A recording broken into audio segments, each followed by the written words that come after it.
Paz, povo de Deus, Neudo Revair com mais um Vigilantes da Torre, canal 100% cristão. Desde já pedindo desculpas aos nossos inscritos por faltar com vídeo terça passada e também no sábado, né? Fizemos um esforço máximo para lançar o vídeo de quinta, mas por motivo então de saúde, debilidade, não podemos lançar esses dois vídeos. Mas hoje nosso vídeo prossegue.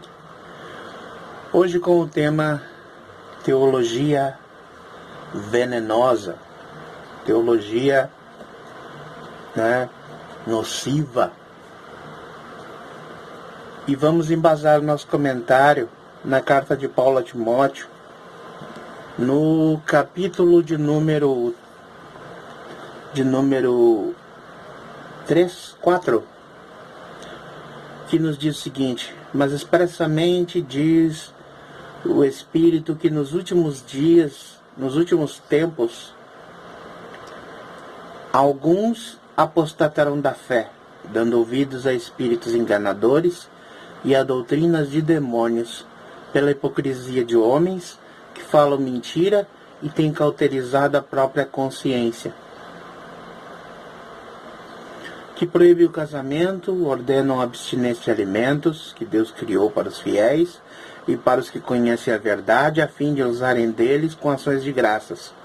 Porque tudo o que Deus criou é bom, e não há nada que rejeitar, sendo recebido com ações de graças, porque pela palavra de Deus e pela oração é santificado.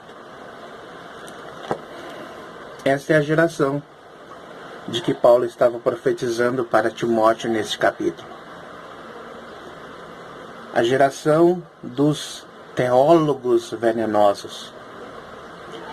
Por que eu digo teólogos venenosos? Porque você estudar a teologia, estudar a palavra de Deus, não te é nocivo. Por mais que alguns acreditem naquele texto e o distorçam, que o texto diz-nos: a letra mata, mas o Espírito vivifica, e alguns pegam esse texto que fala sobre a lei fria, que é contrária à lei do Espírito, e eles distorcem esse texto para alegar que você precisa somente ser cheio de Deus e não estudar. Só que acontece algo: você ser só cheio, sem instrução, você vira um menino na fé. Ou seja, você é levado por qualquer vento de engano. Então, estudar a palavra é primordial. Mas esses teólogos que estão se levantando nos nossos dias, eles estão sendo veneno para a igreja. Por que eu digo isso? Já aprovo para você. Eles distorcem coisas que eram simples de aceitar e de crer. Um exemplo? A contribuição na igreja, os dízimos e as ofertas, era algo simples e normal. Toda pessoa que aceita Jesus Cristo, que se converte, ela tem no seu coração esse desejo de ser um ofertante, um contribuinte na sua igreja. Mas eles buscam motivos, formas, para com a palavra refutar esta prática que está na palavra. Por quê? Ganância. E aí, pelo fato de que a ganância lhes cegou o coração, assim como fez com Ananias e Safira, e eles não querem receber a paga sozinhos, eles cometem o pecado de sedição, que foi o mesmo pecado de Satanás.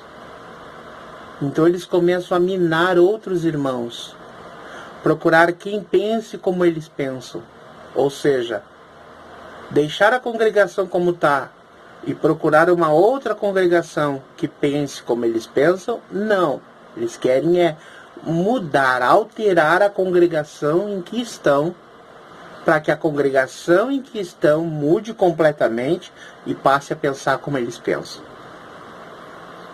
E aí eles começam a dizer: pergunta para o teu pastor se ele é da tribo de Levi. Se ele não é, manda ele trabalhar.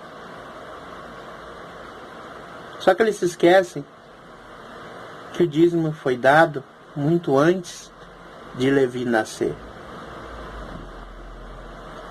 Eles se esquecem que existem outras tantas referências na palavra de Deus.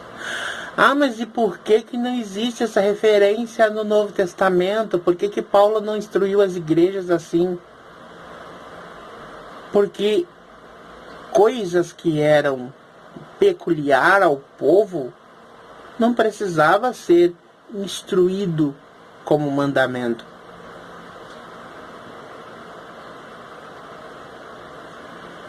Tanto que você pode pegar as 13 cartas do apóstolo Paulo e analisar para você ver.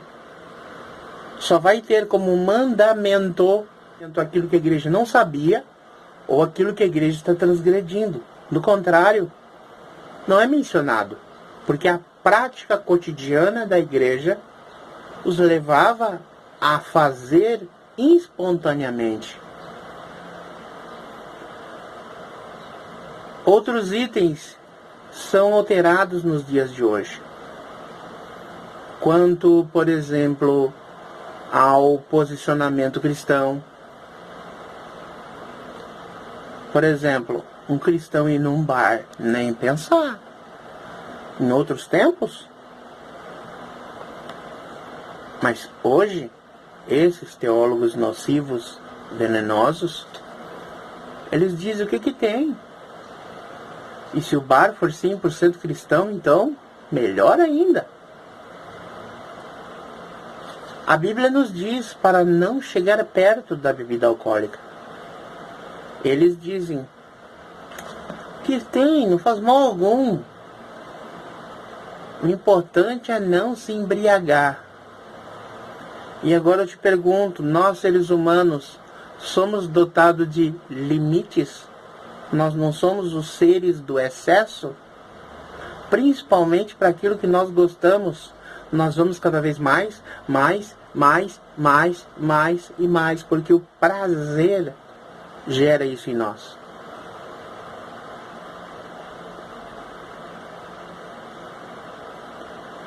E aí então eles começam a distorcer essa palavra.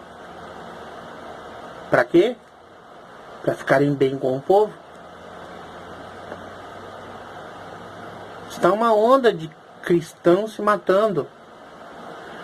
Eles estão pegando a Bíblia e colocando personagens bíblicos como suicidas. Para eles, Sansão se suicidou. Não foi um sacrifício. Para eles, quando Elias sofria de melancolia e pediu para Deus para morrer, eles descrevem Elias como alguém com um sentimento depressivo. E o contexto bíblico não nos diz isto. Mas para favorecer uma retórica, para favorecer um diálogo, uma argumentação, eles usam esses temas. Olha o que Paulo disse nesse texto que nós acabamos de ler do capítulo 4. Eles apostatarão da fé, alguns, dando ouvidos a espíritos enganadores e a doutrinas de demônios, pela hipocrisia de homens que falam mentira e têm cauterizado a própria consciência. Ou seja, eles perderam completamente o temor a Deus. É o que Paulo está dizendo aqui. Há bem pouco tempo agora, no carnaval. Eu fiz um vídeo, inclusive, sobre isso. Está aí no canal, só procurar. Crentes saíram em blocos carnavalescos. Precisamos divulgar Jesus no carnaval. Sério mesmo? pastor colocou uma escola de samba inteira em cima do púlpito. Uma bateria de escola de samba. E aí quem falou contra, mandou dobrar a língua para não falar dos queridinhos, pois afinal de contas eles eram uma equipe grande de evangelismo.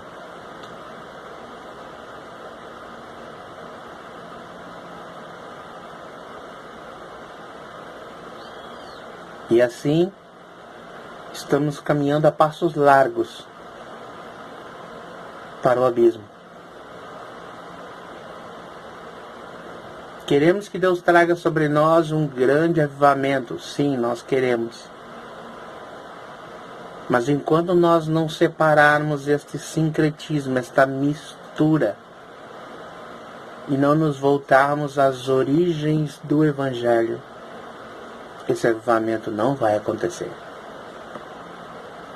Vamos ficar somente na espera, porque Deus não vai repartir a sua glória com soberbos, com presunçosos, com avarentos.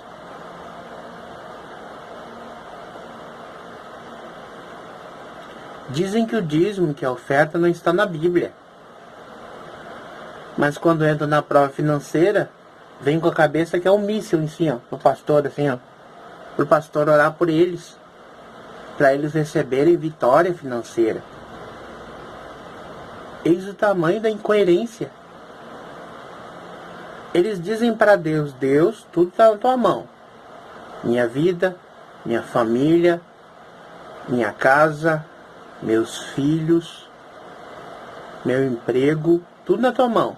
Mas o dinheiro é meu. Só que quando a minha administração faz com que o meu dinheiro acabe, eu corro para Deus resolver.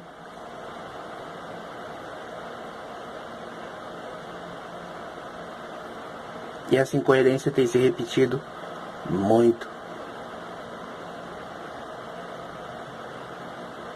Medite nisto e nos voltemos à palavra de Deus verdadeira.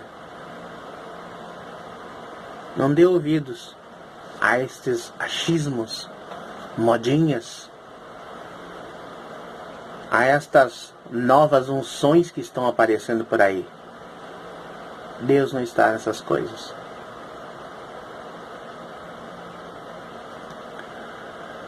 Não te esqueça de conferir a tua inscrição, de deixar o teu like e também de compartilhar os nossos vídeos. Por que eu peço isto todos os vídeos? Porque se você não deixar o teu like, não interagir com o canal, mesmo você estando inscrito, o computador, o YouTube, ele entende que você não quer mais saber desse conteúdo. E aí ele vai te oferecer, lá na tua grade lá do YouTube, outras coisas para você assistir. Muita gente reclama dizendo: eu estou inscrito, mas eu quase não recebo notificação dos vídeos. Então, assistiu? Deixa um like aí. Nem que seja umzinho só. Deixa um like para nós. E, comente, compartilhe. Ainda estamos na mesma meta de 200 inscritos. Na quinta-feira continua o nosso estudo bíblico sobre o Apocalipse. Já estamos entrando na reta final do nosso estudo bíblico. Então vamos para nosso estudo #5, a parte 5 do nosso estudo. Então no caso nós vamos ali mencionar as partes mais, podemos assim dizer, graves desta época, as mais ferrenhas, podemos assim dizer, deste período da grande tribulação. E logo após então finalizaremos com o glorioso aparecimento, ou com a gloriosa vinda, que é no caso o início, o fim da grande tribulação e o início do reino milenial. Graça e paz.